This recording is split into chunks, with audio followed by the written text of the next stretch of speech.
Okay, first I want to share a short story with you about a young girl, beautiful girl with so much to offer.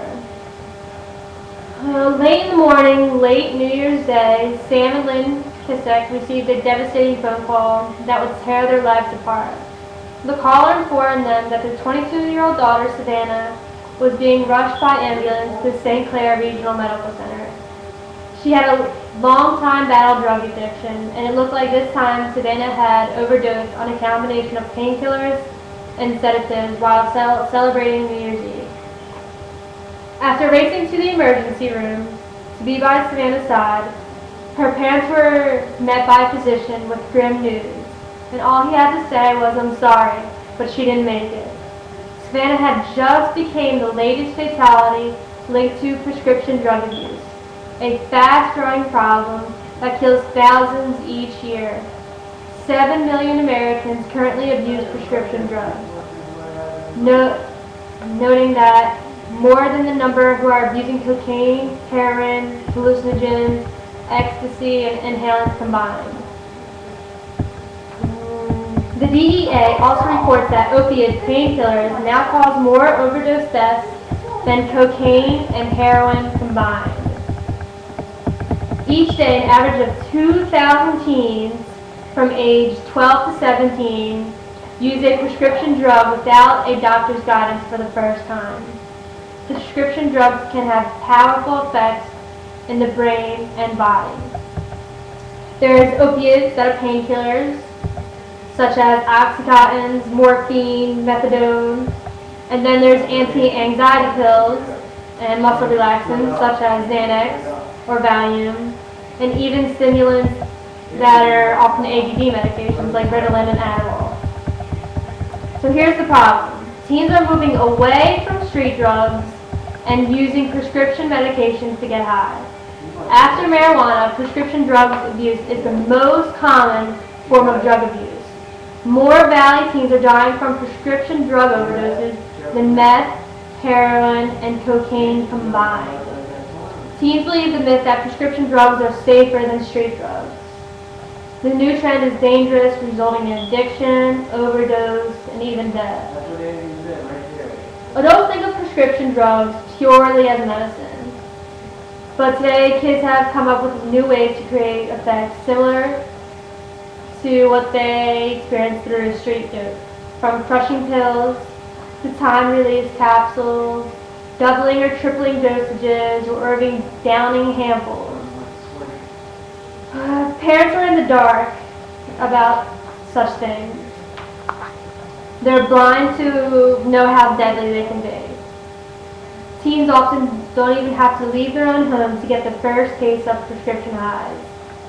It's not like most parents are keeping out like prescription drugs. It's not like most parents are keeping marijuana or cocaine in their medicine cabinets.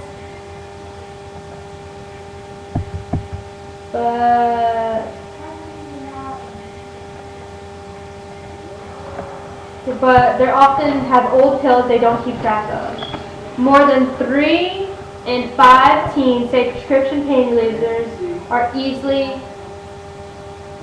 to get a hold of from their parents, and half of them say they are snap to obtain through people's prescriptions, and more than half of pain relievers are available everywhere, according to the partnership study. 3 out of 10 think these drugs aren't addicting. They're trusted because they're FDA approved, familiar, mass produced, and even because of their nicknames. Easy availability combined with kids' misconception of prescription drug safety may explain why pill popping has become such an epidemic and accepted and abused. So here's the solution. Keep your doctor informed about all medications that are taking, including over-the-counter prescriptions. Take your medications as prescribed, no more. And read the information that your pharmacist provides you. And know about the effects of drugs you take. Also, media is one of the most powerful prevention tools. It could be used to better educate the public about the dangers of drugs and to change attitudes about drugs through direct and indirect communications. Public services, messages, educational programs, documentaries, we all see it every day, including TV shows such as Addicted. It gives you the reality. Also, there are school-based prevention programs. Every school system in the United States must have an active and creative drug abuse program.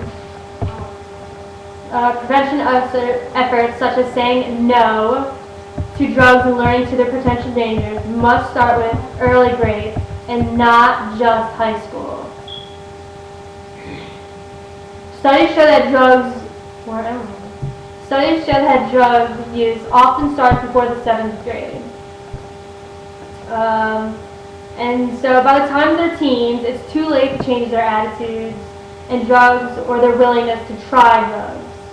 So early identification of drug abusing youngsters and swift efforts to change this is essential in our nation's high schools. Also, the education of health professionals. A lot of people don't know that health professionals receive no formal training in the diagnosis or treatment of drug dependency. This must be corrected. Having drug abuse problems be a part of training like physicians, nurses, social workers, and other health professionals. Also, drug testing is a big problem. Currently, not a single state in the U.S. requires a drug testing of drivers stopped from suspected of driving while intoxicated. If someone's stoned on drugs, they may be able to pass breathalyzer tests with no difficulty at all. But they're still too impaired to drive, so they're jeopardizing their life and everyone else's around them. So be a part of these efforts and help make changes. And if you know someone struggling with this problem, help them make a difference and be a part of their support. Support is so important. Family, friends, therapists, church groups, even recovering addicts. You can be there to help them give them information like hotlines such as 1-800-663. It's an anonymous phone call where you can call anytime. Also, you can go online and check for meetings that are somewhere close in your community, and you can be a part of the change. To speak up, take action, take care of yourself, and don't cover for drug addicts.